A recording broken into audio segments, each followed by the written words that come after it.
그리고 할아버지 방에 들어가면 갑자기 북한이에요. 그게 너무 묘했어요. 북한 말씨 들리고 북한 글씨체와 뭐 북한 사진들이랑 자료들이랑 노래가 막 나와. 문 열고 다시 나오면 버라이어티가 막 거실에서 나오고 있는 거예요.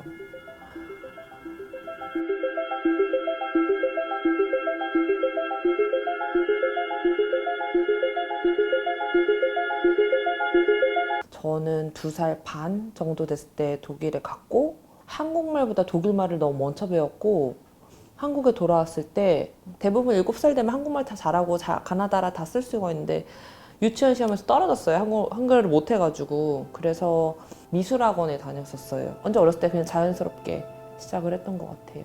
쭉 했어요. 쭉 계속.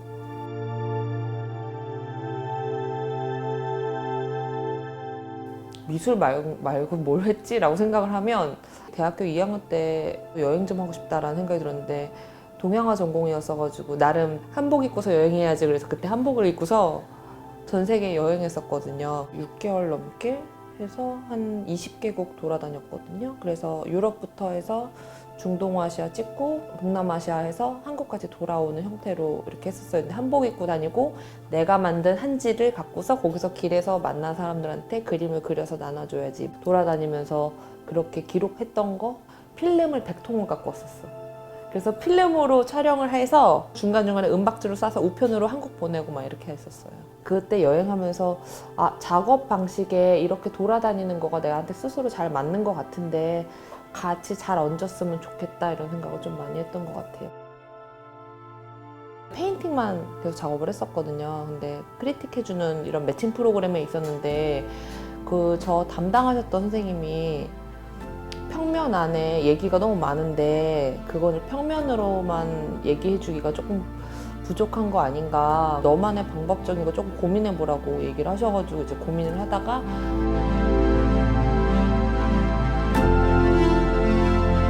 기존에 제가 했던 작업 방식은 제가 선택하고 제가 물리적으로 생활했던 공간이 첫 번째여야 되고 그다음에 제가 수집한 물질들이었으면 좋겠다가 주 조건이라면 개인전 시연에서는 제가 살아보지 않았던 공간, 제가 선택하지 않은 물건으로 이야기를 해보자.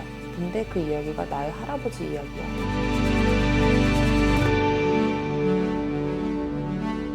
네이버에 시연을 치면 뭐 시국의 언론, 굳게 믿을 수 있는 말들, 뭐 이런 다의적 표현을 갖고 있어요.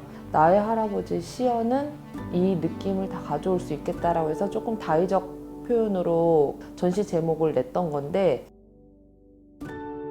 한 남자가 한 시대를, 한 세상을 살다가 갖고 그 많은 것들을 영상이든 사진이든 뭐 수기든 기록을 많이 했고 그 많은 언어들이 이렇게 한 시대를 증명할 수 있지 않은가라고 생각을 해서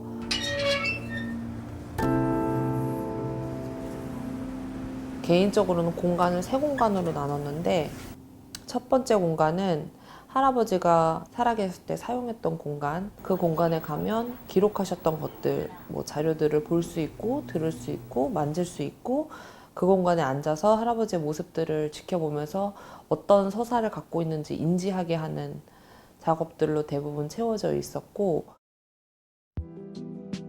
차를 타고서 우리가 다 같이 이동을 하게 되는데 DMZ로 가게 되는 거거든요. 근데 이동하면서는 우리가 사운드를 들을 수가 있게 되는데 그 사운드가 남한으로 피해서 내려오던 사람들의 이야기를 들으면서 우리는 북으로 가는 거죠. 세 번째 공간이었던 문화예술 공간 통에 가서 무엇을 그렇게 그리워했는가라고 해서 딱 보려고 보니까 사실 염원했던 거에 도달했음에도 가질 수 없었고 이루지 못했던, 할아버지는 피난을 내려왔을 때 나만의 영혼이 이렇게 있을 거라 생각을 안 하셨기 때문에 그래서 임시거처 같은 느낌을 주고 싶어가지고 꼭 컨테이너 같은 느낌의 어떤 가건물이었으면 좋겠다는 생각을 많이 했어서 화곡동도 그렇고 DMZ도 그렇고 비슷한 무게를 갖고 있는 내용들이 다른 방식으로 보여졌으면 좋겠다라고 생각을 했었어요.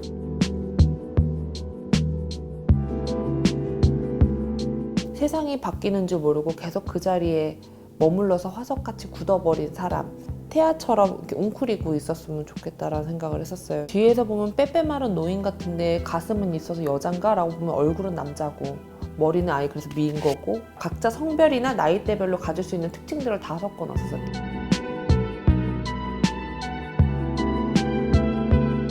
할아버지가 돌아가신 후 일주일 후에 북한에서 김정은이 이산가족 찾기 실패하는 가족들한테 위로한다고 보내줬던 버섯이 도착했던 거, 이런 물질들도 같이 놓여져 있어요.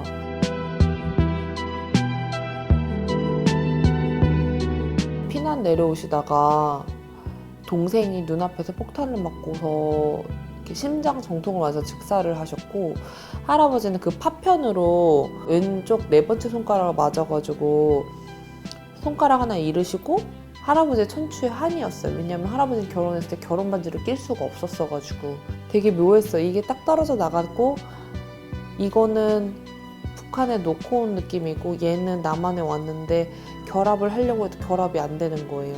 조금 이어붙여 드리고 싶은 마음이 있었고,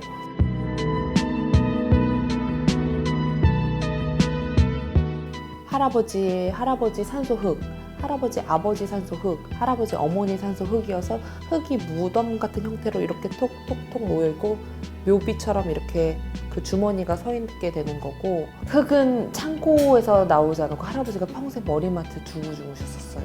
할아버지 매장하실 때 고향 땅 흙을 같이 넣고 싶으셨었거든요. 우리 흙 이렇게 갖고 갔어요. 그래서 갖고 왔더니 장례사가 평생 한 맺히고 그리운 거 땅에다 넣지 말라고, 발이 안 썩어가지고 이 땅을 떠날 수가 없어지니까 가장 좋아했던 것만 넣으라고. 이거를 구하기 위해서 엄청 신경 써서 이렇게 연락을 닿게 하려고 했고 그 북한 흙을 받기 위해서 막 노력하셨고 그랬는데 평생 염원하셨던 묘에도 같이 못 들어갔어.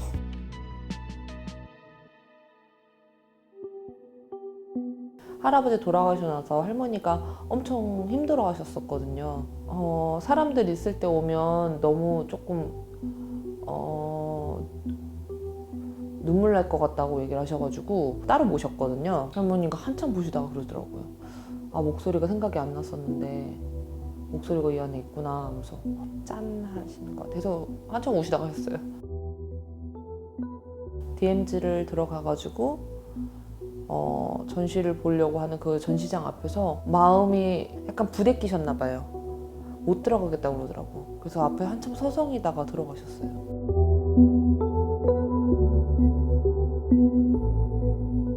할아버지의 물건들은 엄마, 아빠, 나, 내 동생 말고 큰애 삼촌 가족네, 작은 삼촌 가족네 다 알아요. 다 완전 산더미처럼 쌓여서 집안 전체를 메꾸고 있었고, 할아버지 집에 놀러 가고 이렇게 문을 딱 열고 들어가면 이렇게 인사하고 다 이렇게 테레비 보고 이렇게 해요.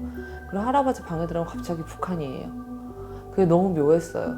너무 이게 말이 되나? 막 북한 말씨 들리고 북한 글씨체와 뭐 북한 사진들이랑 자료들이랑 노래가 막 나와. 돌아서 문 열고 다시 나오면 버라이어티가 막 거실에서 나오고 있는 거예요.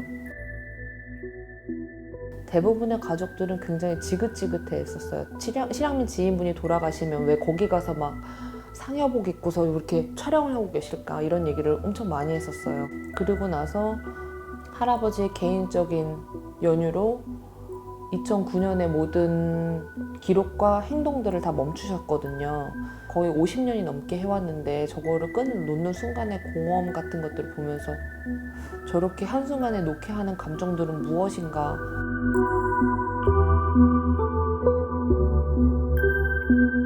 할아버지 돌아갔을 때 이걸 진짜 다 버리고 싶어 했었어요. 그때 당시 그냥 농담으로 내가 컨테이너를 사서라도 보관할 테니까 버리지 말라고까지도 했었어요.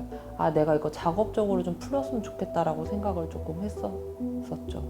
작업하는 과정 중에 2018년에 할아버지가 인터뷰하는 그 시기에 돌아가셨어요. 그래서 다 끝내질 못했고 1년 지나서 작년에 재산 정리를 하다가 보니까 집에 어르신들이 이 컨테이너 박스 뭐지? 뭐 이렇게 된 거예요. 그래서 이게 어딜까? 그래서 문서? 이렇게 들고서 간 거예요.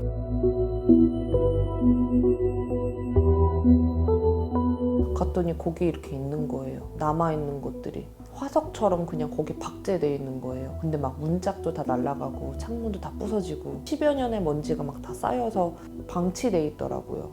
그 부서진 컨테이너를 고치고 뭐 자료들이 이렇게 막 박싱돼서 막 켜켜이 들어있는 거예요. 액자 같은 것들도 그렇고. 그래서 그런 것들 다 널어놓고서 빼서 연대기를 맞춰보고 수집했던 순서들이랑 내용들을 좀 정리를 했었죠. 집안 내력 같은 느낌을 뭐냐면 저희 엄마도 저 태어났을 때 처음 머리 자른 거, 처음 손톱 깎은 거 갖고 계시고 육아일기를 쓰기 시작해서 내 동생 나올 때까지 계속 쓰셨어요. 매일매일.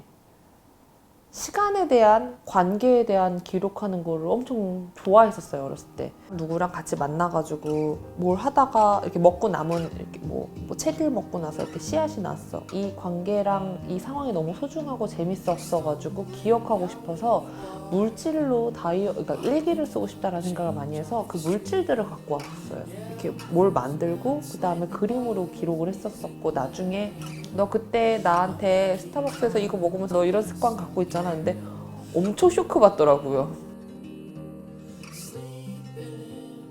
요즘 너무 다 바쁘고 너무 정신없고 하고 있는 일들이 너무 많고 그렇기 때문에 지나가는 시간들 지나가고 있는 공간들에 대한 인지가 너무 안 되는 것 같아요. 한 세대가 가고 있고 이미 너무 많은 것들을 놓쳤고 보냈고 그랬다는 사실만 인지를 하면 되지 않을까 싶어요.